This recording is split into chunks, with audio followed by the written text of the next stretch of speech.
Hoy a la mañana me levanté tempranito porque tenía que ir a predicar al centro de rehabilitación. Nosotros tenemos un centro de rehabilitación para adictos, está a 20 minutos de la ciudad, son 2 hectáreas. Yo voy todos los sábados a enseñarle la Biblia, ellos siempre me están esperando, los muchachos. Y yo sabía que tenía que terminar a las 11, venir rápido a casa, preparar unas cuantas cosas, porque además de las reuniones de acá tengo que predicar el domingo en la iglesia nuestra. Y la idea es salir a las 2 de la tarde. Cuando estoy yendo, WhatsApp de mi esposa y me dice, Andrés, mi segundo hijo, vino a casa, cambio de planes. Justo él trabajaba a la tarde, su esposa es médica, está haciendo una residencia de pediatría, así que estaba solo con la perrita y se vino a casa. Claro, yo estaba bajo la presión de preparar el bolso, preparar las cosas, hacer todo, pero tenía la oportunidad de un hijo que vino con una actitud empática, ya es un hombre, ya está casado, venía a tomar unos mates y a hablar de algunas circunstancias, sobre todo de toda la vivencia que tenía en esta nueva etapa de su esposa. Y nada, se quedó, almorzamos juntos, charlamos y preparamos y nos vinimos. En las 2 oportunidades yo tenía una presión para perder el momento. Preparar cosas, el jueves teníamos que preparar todo lo del grupo pequeño, cuestiones laborales. Y son esos momentos donde uno, sin pensarlo, Dios nos permite en el marco del hogar algo favorable para trabajar sobre los valores cristianos que tanto necesitamos. El título de Padres que luchan, a ver, ahora vamos a ayornar todo esto y nos pone en contexto de que todos estamos en una gran batalla. ¿Contra quiénes peleamos los padres? Bueno, en primer lugar peleamos contra un sistema. El apóstol Juan en la primera carta, capítulo 2, versículos 15, 16 y 17, dice que no amemos al mundo ni las cosas que están en el mundo. Si alguno aman al mundo, el amor del Padre no está en él. Y después se explaya y dice que tenemos 3 problemas con el sistema. El sistema mundo nos ataca a través de los deseos de los ojos, ¿se acuerdan? Los deseos de la carne y el orgullo, la vanagloria de la vida. Luchamos contra un sistema que está armado para triturar todos los valores de nuestros hijos. A través de las redes sociales, a través de los contactos que tienen en su WhatsApp, a través de la música que escuchan, a través de la filosofía de pensamiento que están en las universidades. Así que de alguna manera cuando vos y yo pensamos en la formación espiritual de nuestros hijos, batallamos con una contracultura. Es decir, el mundo va para un lado y nosotros vamos para el otro lado. Y cada vez es la presión mayor. ¿Contra quién más luchamos? Contra nosotros mismos. Contra nuestras propias batallas y miserias. Y que a veces se desarrollan en el marco más conflictivo cuando tenemos que enseñar los valores, que es el hogar. Porque, como siempre digo, el verdadero Gustavo no es el que está parado acá enseñando una verdad. Ustedes quieren conocer al verdadero Gustavo, tienen que ir a mi casa, preguntarle a mi esposa, ese es el verdadero. Yo puedo venir aquí y ponerme la chomba evangélica, hablar como pastor, pero el verdadero es el que estoy en casa. Y ahí luchamos contra nosotros mismos. Por eso Santiago, en el capítulo 1 dice, miren que Dios no tienta a nadie, sino que cada uno desde sus propias debilidades es tentado. La batalla la tenemos contra nosotros mismos. Y la batalla tenemos contra Satanás, que todos sabemos que es real, que tiene los días contados, pero dice Juan en el capítulo 5 sobre el final, que el mundo entero, el sistema, está bajo el maligno. Así que tenemos esta batalla. Pero a veces luchamos con la batalla de nuestra propia vida, de nuestros propios horarios. El miércoles, cuando hacemos las visitas pastorales, llegué a la casa de un matrimonio que él es empleado de comercio y ella es enfermera. Lo tuve que esperar en la puerta del auto hasta las 8:30 de la noche que llegó de su trabajo. Entramos a su casa, tiene 2 criaturas y a las 10 la mujer entraba de enfermera al turno. Así que se veían en el día 1 hora y media. Cuando él terminaba y se iba a trabajar al otro día a la mañana, la mujer venía y todo era un encuentro y me dice, no podemos tener tiempo juntos, no tenemos tiempo para dedicar a los chicos, se nos pasa la semana así y la verdad no sabemos cómo hacerlo. Yo le dije, quédense tranquilos, Dios va a abrir puertas, pero no se rindan. Y quizá mientras yo les doy estos ejemplos de la vida de todos los días, vos te sentís identificado. Yo les quiero llevar un pasaje que está aquí en Deuteronomio. A ver cómo funciona esto. Supongo que funciona así. ¿Para dónde apunto? ¿Para acá? ¿Para acá? Debe ser el de arriba, ¿no? O a ver. Ahí está. Bueno, vamos a Deuteronomio capítulo 11. Si lo tienen en sus teléfonos, si no, yo los ayudo y se los leo desde acá. Lo voy a leer en la Nueva Traducción Viviente. Si tienen Reina Valera, no está muy diferente, pero déjenme leérselos aquí. ¿Qué tenemos acá en Deuteronomio 11? Es un panorama muy parecido al que nosotros tenemos que luchar hoy. ¿Dónde estamos parados? Para los que estudian la Biblia, aquí estamos parados cuando estamos en el último momento de Moisés. Moisés sabía que no iba a entrar a la tierra prometida. Así que Dios lo lleva hacia una cumbre, se llama en Deuteronomio el Pisga, pero en realidad es el monte Abarín, donde está el monte Nebo. Allí hay una cumbre que es el Pisga, y ahí él puede ver la tierra prometida. No va a entrar. Muere de este lado del Jordán. Josué iba a ser va a ser el líder que, ustedes leen en el libro de Josué, introduce a la tierra prometida. Así que de este lado del Jordán, con un límite que Dios le pone, aparecen las palabras de Deuteronomio. Son las palabras finales de un pastor para un pueblo muy particular. ¿Y cuál era el pueblo particular? Era un pueblo nuevo, era una nueva generación, porque todos los mayores de 20 años para arriba se habían muerto. Los jóvenes que tenían 20 años y quedaron, algunos recordaban el cruce del Jordán, algunos recordaban los milagros en Egipto de las plagas, pero la mayoría había nacido en el desierto. No tenían experiencia propia, vivencia propia del Dios de los antepasados. Entonces cuando él se para, en lugar de hablarle a los muchachos, le habla a los padres. Y les dice, la gran batalla generacional y de valores no se va a dar en la tierra prometida, se va a dar en sus hogares. Y les lleva la carga al hogar. No hay mucha diferencia hoy. Muchos de ustedes conocieron a Cristo de grandes, otros conocieron la fe, pero sus propios hijos y nuestros propios hijos tienen que tener su propia fe, sus propios valores. Yo recuerdo uno de mis hijos cuando tuvo una crisis espiritual, que fueron varios años que Dios nos llevó de rodillas para orar por él. Una de las cosas que él dijo, mira, yo conozco la fe de mi abuelo, yo conozco fe de mis padres, pero conmigo todavía yo no tuve experiencias con Dios, hasta que Dios le salió al encuentro. Entonces, cuando uno mira esto, se da cuenta que acá hay muchas similitudes. Y yo les voy a traer en esta tarde, y le voy a pedir que ahí sí, con algunas preguntas disparadoras, si podemos ir. Y si el tiempo se nos pasa, llegamos hasta donde llegamos. No estamos presionados con nada, ¿ok? Quiero traerle algunos valores que el Señor le da a los padres para que trabajen con una nueva generación, totalmente diferente a los propios padres, y que iban a ir a una tierra pagana donde 7 naciones los rodeaban, donde iban a tener problemas de idolatría, y de hecho lo tuvieron, y Dios le dice, le traslado la carga al hogar. Así que si algunos de ustedes vinieron como papás pensando que la solución para los problemas de ustedes está en la iglesia, lamento decirle como pastor de una iglesia local que no es así. Una de las frases que ustedes van a ver en las placas es esta: el hogar forma, la iglesia acompaña, nunca al revés.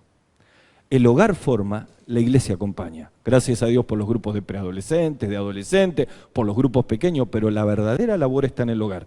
Les voy a leer algunos versículos y los que tienen en su teléfono lo pueden buscar. Voy a leer en la Nueva Traducción Viviente. Dice el versículo 1 del capítulo 11, entramos en contexto, lo tengo a Moisés, está el río Jordán, está todo el pueblo y le echa la carga a los padres de lo que viene. Observe. Ama al Señor tu Dios y obedece siempre tus requisitos y decretos. 2. Ten en cuenta, observen lo quirúrgico que es.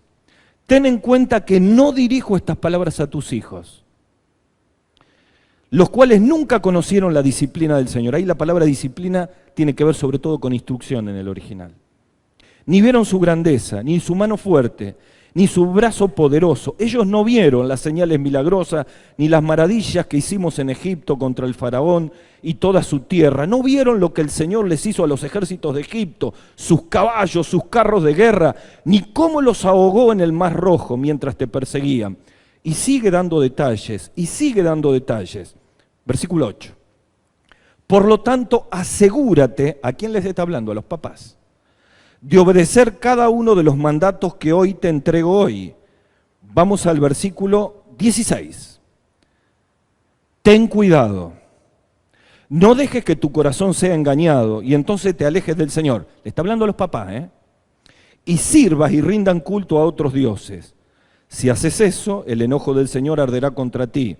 Cerrará el cielo, detendrá la lluvia, La tierra dejará de producir cosechas y pronto morirás en la buena tierra que el Señor te da. Y acá viene 4 verbos que yo le voy a pedir que ustedes pasen resaltador, y si no lo traben de grabar, yo voy a dejar el PowerPoint si ustedes los quieren tener después.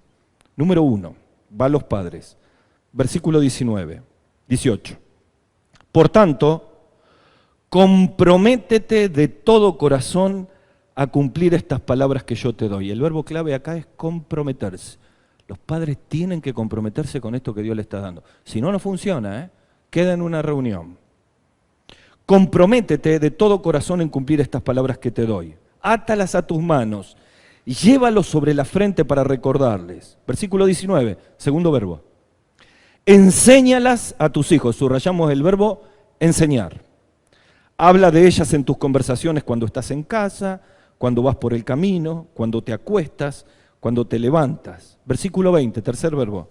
Escríbelas, subrayamos el verbo escribir, en los marcos de la entrada de tu casa, sobre las puertas de la ciudad, para que mientras el cielo esté sobre la tierra, tú y tus hijos, cuarto verbo, prosperen en la tierra que el Señor juró dar a tus antepasados. Fíjense un poquitito aquí. Estos son los versículos que hemos leído. Sobre todo hemos subrayado del 18, 19 y 20. Y vean aquí 4 secretos para padres que no se rinden. Volvemos a pensar en los 4 verbos que están ahí. A ver si lo pudieron seguir conmigo. Vamos a hacer un ejercicio. El primero está en el versículo 18. ¿Cuál es el verbo? Bien. Vamos a ver entonces ahí. Observen. El primer secreto que le da Moisés, versículo 18, es prioridad. Y esto tiene que ver con nuestra propia vida. Comprométanse, me pongo más acá si querés, comprométanse en esto que les voy a decir. Y el compromiso tiene obstáculos, luchamos para que yo le pueda dejar una huella espiritual en mi hijo. Entonces yo, en lugar de resistir y enojarme con el que me lo digo, tengo que hacer una autocrítica, traerle y decir, Señor, ayúdame a que el discurso más fuerte de mi casa tenga que ver con lo que yo vivo, con mi relación con Dios, con mis valores. Concluyo con este ejemplo. Un día prediqué en la iglesia sobre mayordomía cristiana. ¿Saben lo que es la mayordomía cristiana? Es la administración de un creyente. La Biblia dice que el día que venimos a Cristo ya no somos dueños de nada. David dijo, todo es tuyo. Y ahora, según Pablo a los Corintios, nos convertimos en administradores de la multiforme, multicolor gracia de Dios. En esto están los bienes materiales.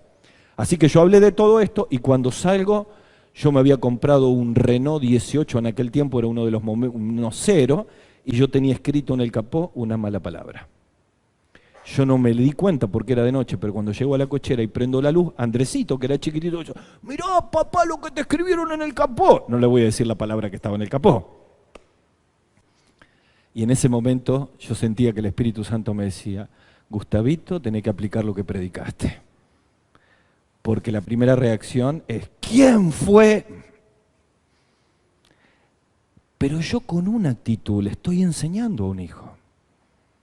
Ahora, a veces se nos salta la cadena porque somos humanos. Bueno, un padre que pide perdón es un padre que se engrandece. Y un padre que con orgullo no pide perdón no se asemeja a Cristo. Necesitamos estar comprometidos con estas prioridades. Decime cómo voy y cómo vamos con el tiempo, yo no quiero cansarlos, hasta donde llegamos vamos. Miren ahí, segundo ejemplo, segundo clave. Yo le digo, esto tiene que ver con el mismo Señor diciéndole a los papis, trabajen con esto. Primer lugar, prioridad. Tenía que ser un compromiso de ellos. Segundo lugar, presencialidad. La prioridad tiene que ver con la vida. La presencialidad tiene que ver con vivencias que compartimos. A ver, si vamos a luchar por los valores espirituales de nuestros hijos, tenemos que ser padres presentes. Pero presentes con significancia. Es decir, una presencialidad significativa. Y de esto vamos a hablar ahora. Fíjense, dice, enseña estas verdades a tus hijos, pero no le digas, bueno, ahora tenemos una reunión, el culto familiar en casa, no tengo ganas, estoy con el celular, vengan todos y se ponen todo acá. Y ahora me van a escuchar a mí. A partir de ese momento no te escucha nadie. Te miran, pero no te escuchan. Se ponen off. Entonces cuando habla acá le dice, no, miren, no lo armen de esa manera. Traten de tener vivencias, como las que le contaba al principio, las estrellas, el hijo que llega en el momento y me complica el programa que yo tenía. Y entonces dice, enséñalas a tus hijos. ¿Cuándo? Habla a ellas en tus conversaciones, cuando estés en tu casa, cuando vas por el camino, cuando te acuestes. ¿Qué les está queriendo decir? Aprovechen las vivencias de la vida para compartirlas, porque las vivencias que ustedes tienen con el Señor y pueden compartir con ellos alimentan su fe. Porque podría ser una presencialidad no significativa, decir, yo soy un papá presente, hablo 2 palabras con mi hijo, le prendo el tele, le pongo un videito de YouTube en el celular y yo hago lo que quiero. Eso no es una presencia significativa. Ahora, si estamos preocupados por la vida espiritual de nuestros hijos, necesitamos entender que además de prioridad tiene que ver con presencialidad. Miren, les voy a mostrar un cuadro. Este cuadro es no en pandemia, es un cuadro en una vida sin pandemia. Varía entre chicos primarios y chicos secundarios. Varía si tiene una escolaridad simple o doble. Pero más o menos funcionan los porcentajes de esta manera. Allí están las 168 horas que tienen la semana. De esas 168 horas, en el hogar aproximadamente un chico de primaria pasa 112 horas. Vuelvo a insistir, varía según la escolaridad. En la escuela, entre 20 y 35 horas. Con los amigos, 16 horas. Cuando ya es adolescente pasa más tiempo con los amigos. Y en la iglesia, en el mejor de los casos, 5 horas. A ver, ¿cómo sumamos las 5 horas? Bueno, tuvieron los preadolescentes ahora, le tira 2 horas ahí, tuvo un grupo pequeño, se lo sumás, y si tiene la escuela dominical y tiene una clase, y ahí llegás, 5 horas, en el mejor de los casos, no más. Quiere decir que yo tengo el 70% de las horas en casa, el 20% en la escuela, el 10% con los amigos y apenas, miren que está ahí, diríamos un 3% o un 2% en la iglesia. Creo que es contundente a dónde nosotros tenemos que tener las vivencias. Yo celebro que la iglesia nos da una gran mano. Celebro que muchos líderes de preadolescentes, para algunos pibes, son padres sustitutos o hermanos mayores. Celebro que los grupos pequeños dan pertenencia a los chicos y logran tener amigos cristianos y generan circunstancias. Pero la verdad, como ocurría en el tiempo de Moisés, allí está hablando. Entonces volvemos a este concepto de que el hogar forma y la iglesia acompaña. Miren, ahí tienen 4 secretitos de una presencialidad significativa. El primero es que cuando estoy en casa con mis hijos, tiene que haber un clima saludable. Miren, cuando hay hostilidad en la relación, es muy difícil hablar de verdades espirituales. Ahora, hay momentos donde hay hostilidad, porque un hijo hizo algo que nos desagradó, porque estamos un poco distanciados, a todos nos pasa. Bueno, tal vez ese no sea el mejor momento para hablar. Pero yo estoy encaprichado que quiero hablar ahí. Entonces lo siento, está con una trompa así, y lo único que él piensa es cuándo, perdón la palabra, cuándo termina este plomo, así me voy a jugar con mis amigos al Free Fire, por ejemplo. Y la verdad que ese no es el momento, porque según Salomón en Proverbios 15, la palabra a su tiempo, cuán buena es. Ahí entra a jugar fuerte la obra del Espíritu Santo en nuestra vida.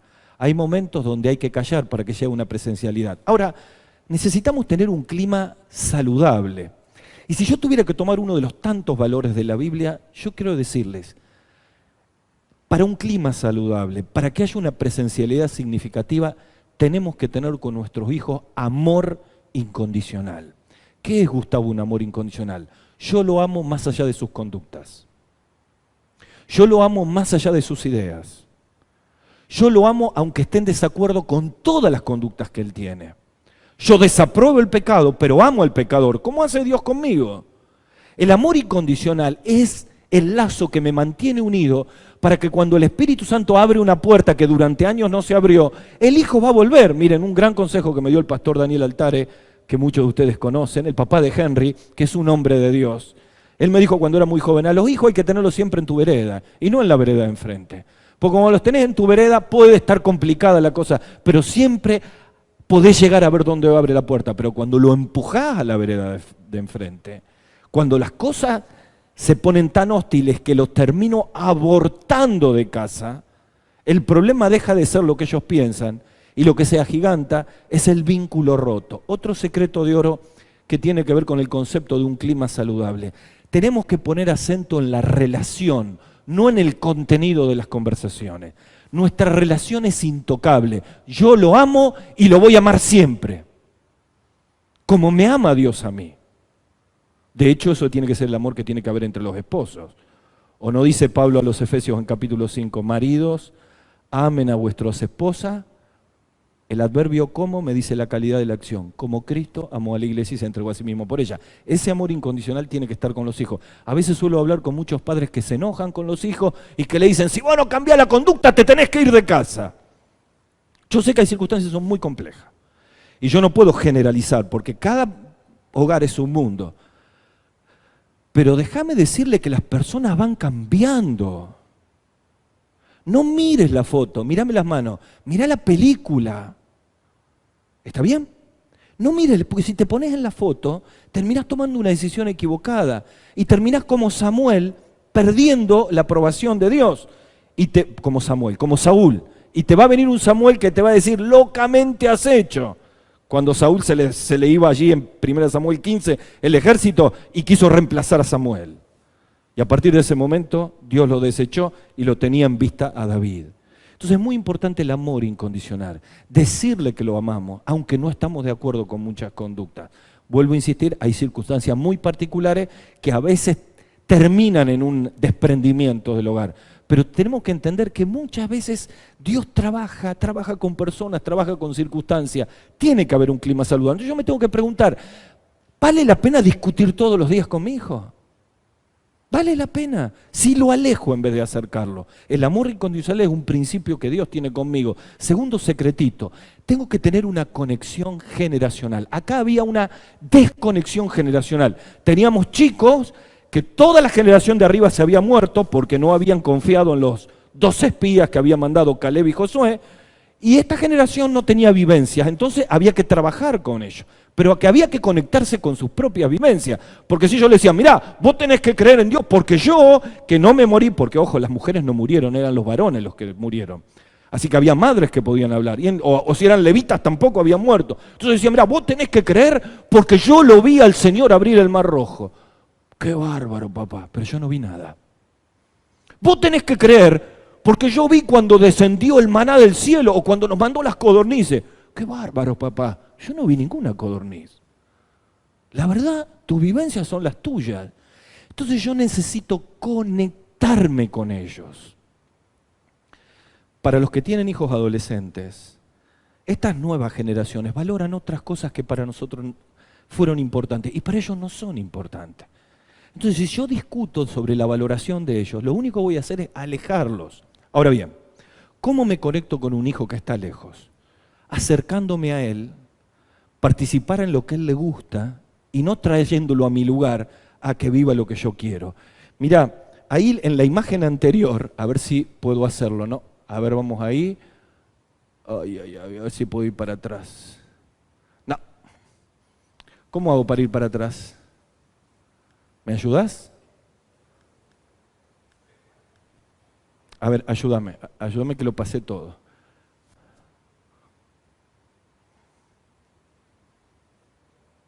Ahí está. Ahora pasamos un poquito y paro enseguida. Les quiero mostrar una imagen porque en los PowerPoint hablan mucho las imágenes más que lo que se escribe.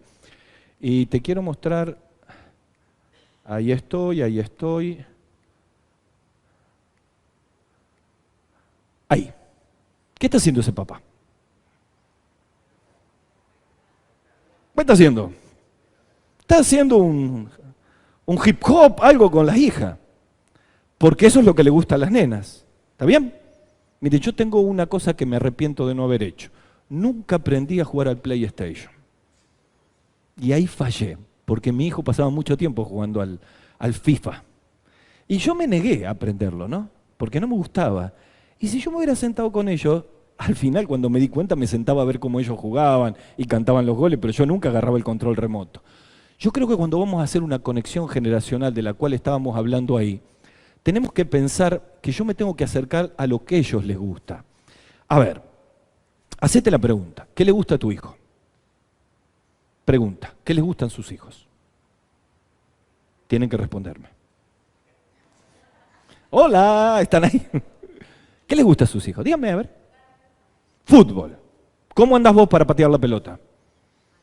Bueno, pero un día te podés poner como arquera y que te haga 50.000 goles y él te va a gritar gol y vos vas a decir en algún momento, con todo lo que tengo que hacer en casa, yo estoy acá. No, no estás perdiendo el tiempo, te estás conectando con él. ¿Qué otra cosa le gusta a los chicos?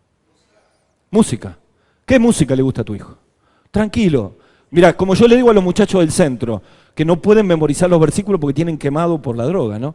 Y le digo, tenés que memorizar este versículo. Es que no puedo. ¿Qué música te gusta? Y me gusta la cumbia. ¿Y cuál te gusta? Y me gusta la de, qué sé yo, del Coti o qué sé yo. Cántamela. Y el vago me la canta. Le digo, ¿y cómo la sabés? Y porque la canté un montón. Con los versículos es lo mismo. Si aprendiste la canción, va a aprender los versículos porque se memoriza. ¿Qué música le gusta? Así que escucho todo tipo de música. Bueno, vos decís, yo esa música no la quiero escuchar porque es música diabólica o qué sé yo cuántas cosas. Bueno, pero vos te sentás y escuchás con él y mientras él le está escuchando, vos orás y le decís, Señor, hace algo con esta música para que desaparezca. Bueno, pero vos estás siendo empático con él, te estás conectando. ¿Qué otra cosa le gusta a los chicos? Por ahí, padres, a su hija le gusta ir a ver vidrieras. Ver vidrieras. ¿Eh? Pero sin tarjeta de crédito, ver vidrieras, me la olvidé en casa, ¿no? Si usted sale a comprar zapatos con mi hija mujer, puede colapsar. Ella puede ir a 10 zapaterías, probarse 100 zapatos y con toda su dulzura dice, no me conforma ninguno, después vengo. O sea que vos cuando terminó eso necesitas urgente un spa o algo, pero bueno, si ella quiere un día, yo la acompaño y me vinculo y me conecto con ella. A veces nosotros tenemos que entender que lo que nuestros hijos necesitan es sentir que yo saco un poco de mi tiempo tan ocupado y los estoy valorando, haciendo lo que a ellos les gusta. Te voy a decir algo, si querés ganar la cabeza de tu hijo, ganale primero el corazón. Que él sienta que lo amás verdaderamente porque estás dispuesto a sacrificar hasta de tu siesta, y hasta de cosas para estar con ellos. Entonces lográs una conexión generacional que te va a permitir una presencialidad significativa, porque como el tipo baja las barreras, en algún momento sale el tema, por la izquierda te comenta algo que le pasó a un chico y vos le podés meter una verdad con la cual estabas orando. Rapidito, ¿qué más tenemos ahí? A ver, necesitamos compartir vivencias. ¿Qué es esto de compartir vivencias? Es lo que Dios le estaba diciendo a Moisés que le diga al pueblo, van por el camino, aprovechen ese momento. Aprovechenle, suponete, están en la mesa comiendo, ¿no? Y llega la noticia que nuestro querido amigo o tío José le detectaron un tumor. ¿Qué decimos en ese momento? Y lo que decimos todos, no, qué macana. Ellos están teniendo la misma vivencia que yo. Chicos, vamos a orar. Vamos a ponernos todos juntos acá. Y si se da la situación, vamos a ponernos de rodillas a orar por José. Para que Dios lo sane. Y si Dios decide no sanarlo, que le dé toda la fuerza para sobrellevar este momento. Y a la tía. Y yo le comparto una prueba y una vivencia. Está la mamá y le manda un WhatsApp el esposo. Mira, quizá me despidan del trabajo porque están haciendo una reducción de personal. Vamos a orar por papá. Y yo le comparto una vivencia. O estoy mirando las estrellas y de pronto esa circunstancia y esa vivencia me permite. Necesito compartir vivencia. El problema es cuando yo no tengo vivencia espiritual. Cuando yo no oro. Cuando yo estoy frío espiritualmente. Y recuerden que el hogar forma y la iglesia acompaña. ¿Qué tenemos ahí? Costumbres cristianas. Metí la pata de nuevo, no importa. Déjalo ahí. Costumbres cristianas. ¿Qué son las costumbres cristianas? Bueno, yo tengo que saber que hay hábitos cristianos que yo tengo que sembrar en casa. Pensemos algunos hábitos cristianos que me dan una presencialidad significativa. Bueno, nosotros en casa oramos. Oramos antes de comer. Tengo chicos chiquitos, oramos de rodilla. Uno de mis chicos me pedía que ore por 3 cosas cuando era chiquito. Primero, que no les haga sangre en la nariz. Segundo, que no se haga pichí. Y tercero, que no sueñe cosas feas. Yo podía orar cualquier cosa, pero si no decía estas 3 cosas, la oración no valía. Pero en realidad lo que quería que el papi le lleve a una costumbre cristiana que se hizo en su propia vida.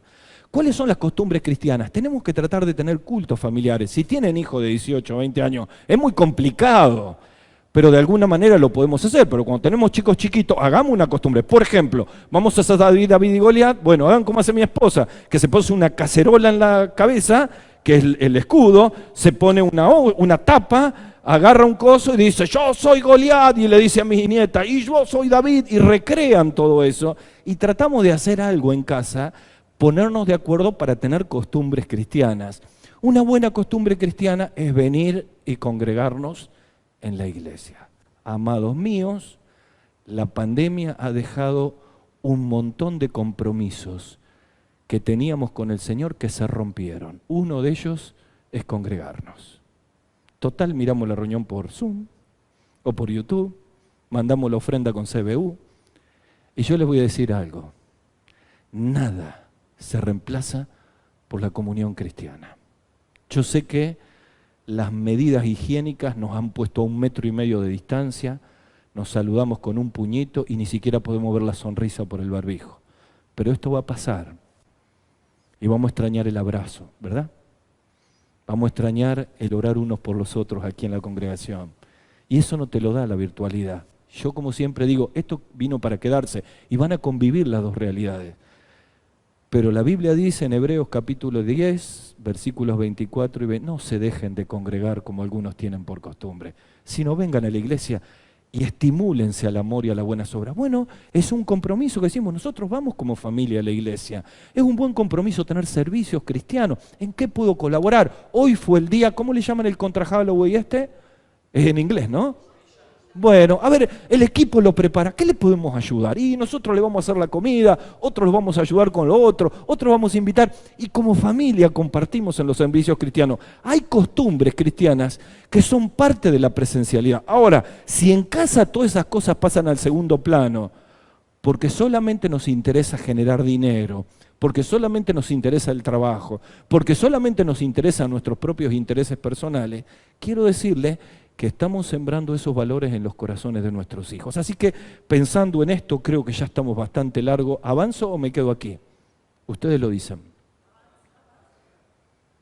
¿Vieron? El predicador siempre dice esto para que le digan seguí, seguí. Esto es toda una trampita del predicador. Bueno, entonces, número 1, me ayudan que me agarró amnesia. Hablamos en primer lugar prioridad que tiene que ver con vida. En segundo lugar, hablamos de presencialidad significativa que tiene que ver con vivencia. Vamos al tercero. ¿Qué tenemos? Algunas preguntitas para hacernos aquí. ¿Qué actividades o espacios le gustan a mis hijos para que pueda pasar un tiempo presencial? Ya lo respondimos en estas palabras. Otra pregunta, ¿cómo lograr una presencialidad significativa que gane el corazón de mis hijos? Vamos al tercero, planificación. Y esto ya tiene que ver con valores. Pregunta para todos. ¿Cuáles son los valores cristianos que le gustaría que sus hijos tengan? Me tienen que responder.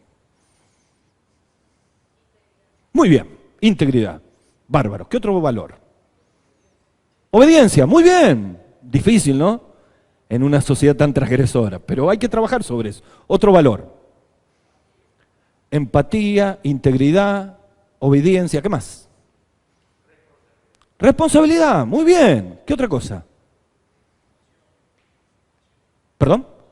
Compasión. Por eso en Mateo, en el Sermón del Monte, Jesús dijo, sean pues misericordiosos como vuestro Padre Celestial, compasivos como Dios. ¿Qué más? Respeto. Bueno, podríamos estar todo el tiempo hablando. La segunda pregunta es, ¿cómo voy a planificar para que esos valores se puedan desarrollar en casa? Porque, mis queridos, planificamos las vacaciones, planificamos la salida del fin de semana, planificamos los gastos y las inversiones que vamos a hacer, planificamos la siembra de valores en casa. ¿Qué le dice allí? Escríbelos en los marcos de la entrada de tu casa y sobre las puertas de la ciudad. ¿Por qué dice eso? Porque por ahí pasan los chicos.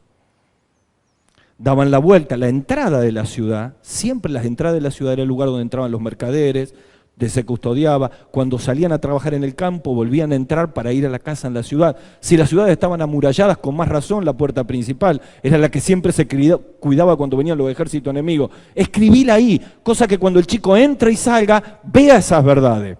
Era una manera de planificar los valores.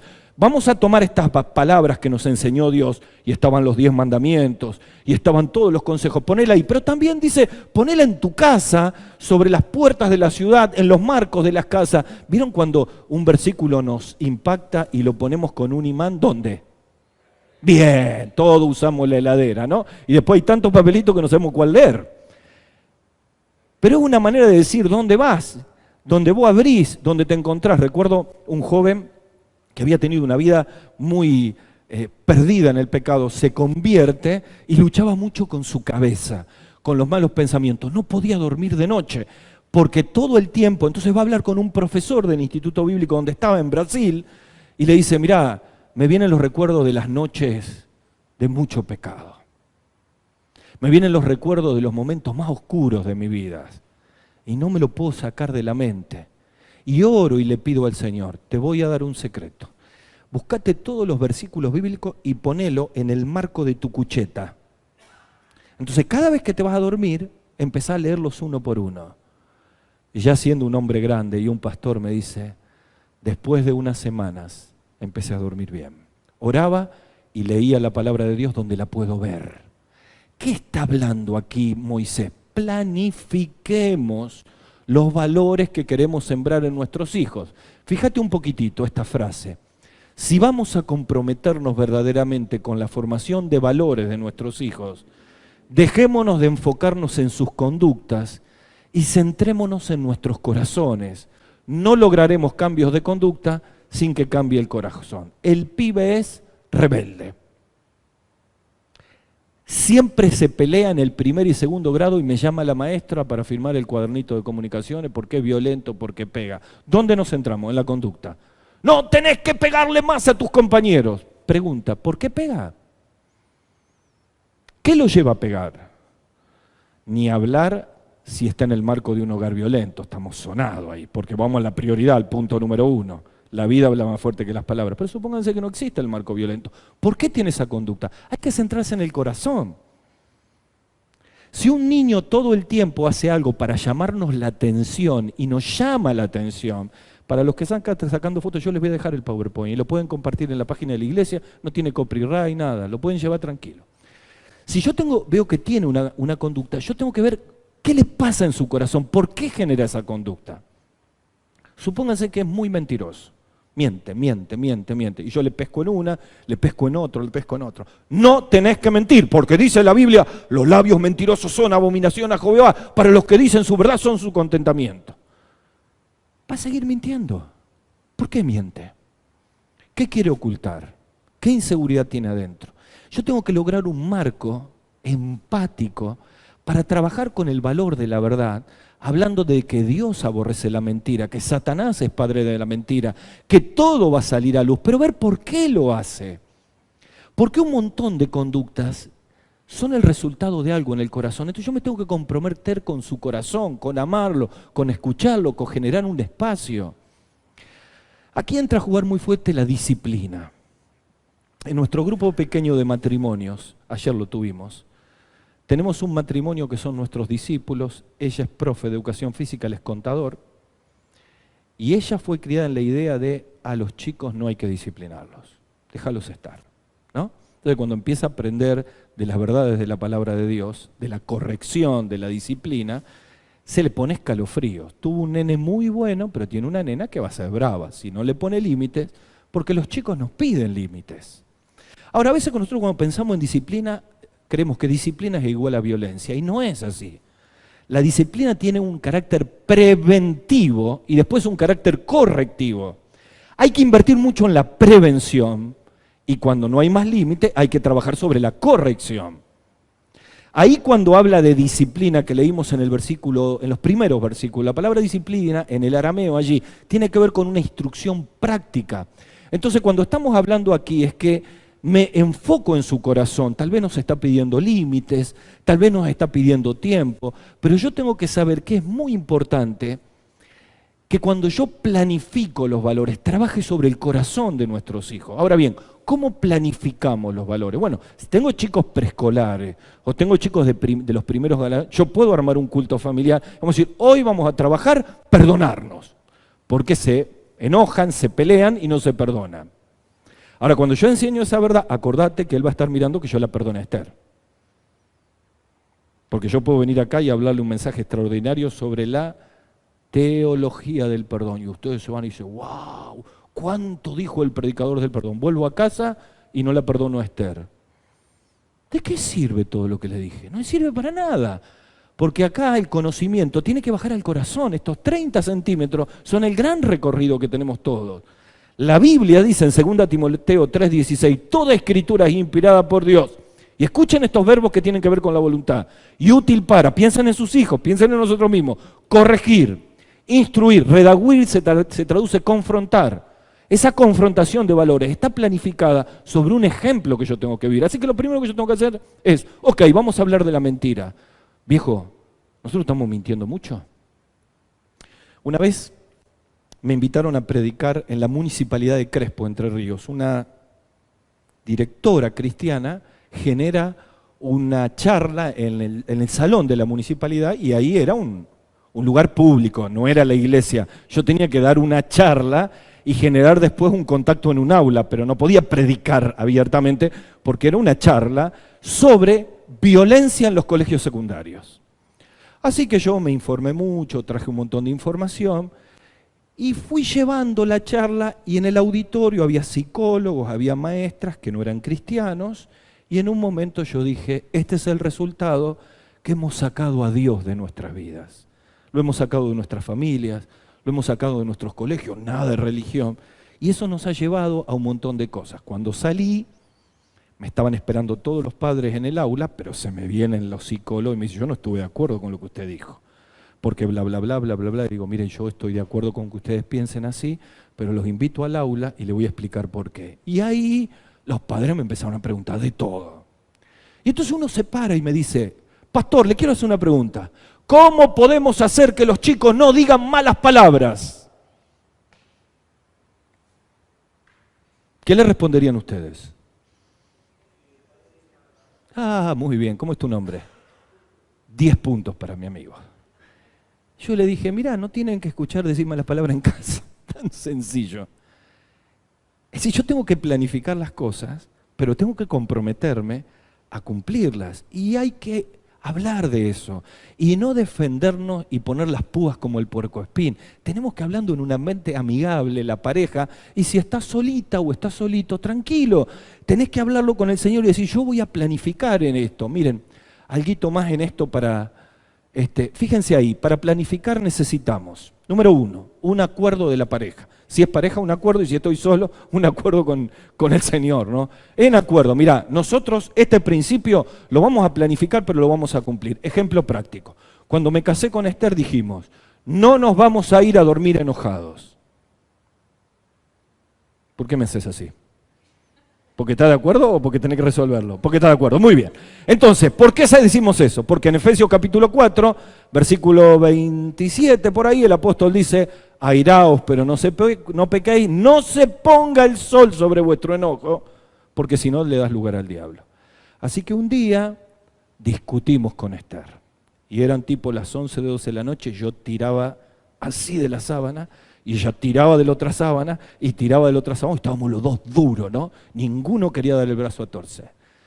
Y a mí me trajo el Espíritu Santo, digo, nosotros enseñamos esta verdad, la tenemos que cumplir en casa. No teníamos chico todavía, ¿eh?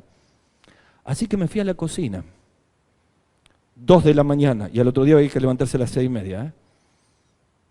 Y le dije, yo no vuelvo hasta que no arreglemos esto. Y ella tampoco podía dormir.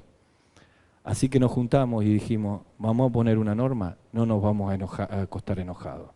Porque el que se acuesta enojado, después se le va a pasar. El veneno creció durante la noche y en la primera de cambio, pero vos te acordás, ¿eh? ¿Qué quiero decirle con esto? Vamos a hablar de no dar lugar a la ira y perdonarnos en casa, tenemos que vivenciarlo, pero tenemos que planificarnos y tenemos que acordarlo. Y acá tenemos un problemón. Porque acá aparecen los matices. Sí, no nos tenemos que acotar enojados, pero, y este tiene matiz gris y este tiene matiz grafito. ¿Qué hacemos con el mundo y los chicos adolescentes? Y el papá es un poco más concesivo y la mamá es un poco matices. Y no nos vamos a poner de acuerdo porque somos seres pensantes, somos inteligentes, no somos fotocopias. Si bien la Biblia nos dice que el hombre es el líder, que tiene que liderar a la manera de Jesús, y la mujer es la ayuda, La verdad es que en la Biblia ninguno es más, los dos son iguales. Y en la paternidad es un contrato, donde tenemos que acordar las cosas. No los voy a hacer leer porque el tiempo ha avanzado, pero en Hechos capítulo 15, en el concilio de Jerusalén, por ahí por los versículos 32, 33 y 34, cuando arreglaron que la iglesia no se divida, dicen que iban a llevar la carta por escrito a la iglesia de Antioquía, y acá viene la frase maravillosa, dice, nos pareció bien a nosotros, y escucha, y al Espíritu Santo, que acordemos esto. La palabra acuerdo en Hechos 15 es fundamental. Tiene que existir en el matrimonio. ¿Cómo vamos a resolver esto? Supónganse que no nos ponemos de acuerdo en algo. Bueno, pueden pedir ayuda al pastor o al consejero espiritual. No se ponen de acuerdo, no sigan discutiendo, oren al Señor y en algún punto van a encontrar un punto de acuerdo. Y ahí entonces planificamos. ¿Qué más para la planificación? Tiene que haber intencionalidad. Es decir, estamos convencidos y vamos a promover la posibilidad de planificar encuentros que sean de bendición. No, pero el viernes no porque juego al fútbol, los muchachos me dijeron a las 9 tengo papi. Bueno, entonces el sábado no porque tengo un té con las chicas del grupo pequeño, no puedo. Entonces el domingo es el único día que podemos dormir, no. Yo tengo que ver dónde van a estar las prioridades. Siempre va a haber un trabajo más. Siempre va a haber un WhatsApp que te carga la agenda. Siempre va a haber algo. Pero acordate esto, Dios está diciendo, comprometete, porque el hogar forma y la iglesia acompaña. ¿Qué más tenemos ahí? Creatividad, lo hemos dicho, hay que ser creativos para planificar. Y cuarto, lo acabo de decir recién, la guía del Espíritu Santo. Concluyo con esto y voy al final. Cuando tenía que hablar con mis hijos adolescentes y jóvenes, a veces ellos no me querían escuchar. Y yo impulsivamente les quería ir a decir algo. Y quizás se lo decía en el momento inadecuado, de la manera inadecuada. Y el resultado era exactamente el contrario al que yo esperaba lograr cuando se los decía, ¿no? Así que una vez tuve una discusión con Andrés, mi segundo hijo, y le dije verdades que eran correctas, pero se las dije mal. Se las dije caliente, como quien diría, ¿no? Entonces cuando salí tenía que predicar en la iglesia. Él iba a ir con la madre o con su auto, no me acuerdo si tenía auto en ese momento, y llego a la iglesia y escucho cantar las canciones, estaban en la alabanza, y voy a dar el pie y digo, yo me voy a subir a ese púlpito y mi hijo está enojado conmigo. Satanás me había quitado la libertad. Y cuando Pablo ora, dice, oren para que yo tenga de nuevo, esa es la palabra, toda libertad, toda locución para dar la palabra. Y yo no puedo dar un paso acá. Así que, hola Andrew, hola papi, Andrew, lo que te dice te lo tenía que decir, pero la manera que te lo dije estuvo mal, te pido perdón. No hay problema, pa, todo bien. Nos vemos en la reunión. ¿Me entienden? Y yo ya tuve la libertad. Nos equivocamos. Pero tenemos que entender que a veces el Espíritu Santo nos está guiando a callar, a encontrar el momento. Y cuando el Espíritu Santo te guía al momento justo, ese es el momento para ser intencionales. Conclusión. Hablamos de prioridad, tiene que ver con vida. ¿Está bien? Hablamos de presencialidad, tiene que ver con vivencias. Hablamos de planificación, tiene que ver con valores. Y el último, ahí lo tienen, bueno, estas preguntas ya las hemos hecho. Hablamos de poder y tiene que ver con ver. ¿Ver a quién? Ver al Señor. Concluyo con ese versículo. Ese versículo está en Lucas capítulo 4, Juan capítulo 4, versículo 50. Es el relato de aquel padre que caminó 32 kilómetros en su vida desde Capernaum hasta Caná de Galilea. Capernaum estaba a 200 metros bajo el nivel del mar. Así que para los que saben, la caminata fue como de Santa Fe a Paraná, pero no en plano, en subida. ¿Por qué fue a Caná de Galilea, que era una tierra de milagros? Porque oyó que Jesús estaba en Caná de Galilea. No había WhatsApp, no había Facebook. ¿Cómo se enteró? Y probablemente las caravanas comunicaron. Pero llegó para decirle, mi hijo está enfermo, tiene una fiebre.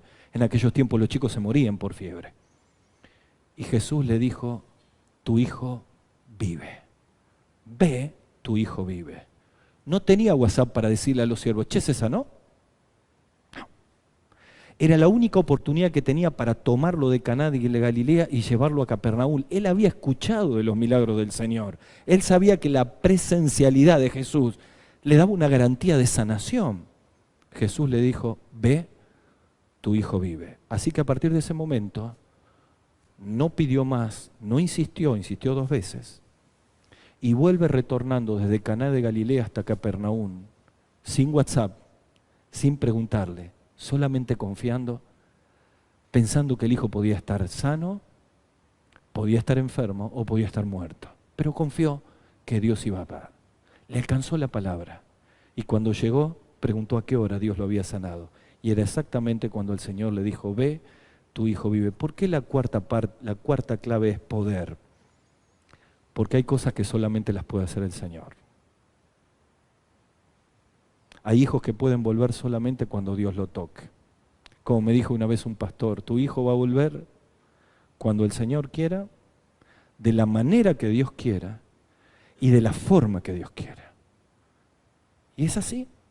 A veces los papeles se nos queman y solo podemos orar, pero tenemos esta promesa maravillosa. Tu hijo vive, no está muerto. Y mientras respira hay esperanza. Y ahí nos aferramos por la fe. Y miren de qué linda promesa para terminar. Está allí en Deuteronomio capítulo 33. No hay nadie como el Dios de Israel.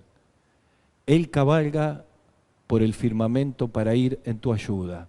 No temas, Él va en tu ayuda. A través de los cielos, con majestuoso esplendor. El Dios eterno es tu refugio.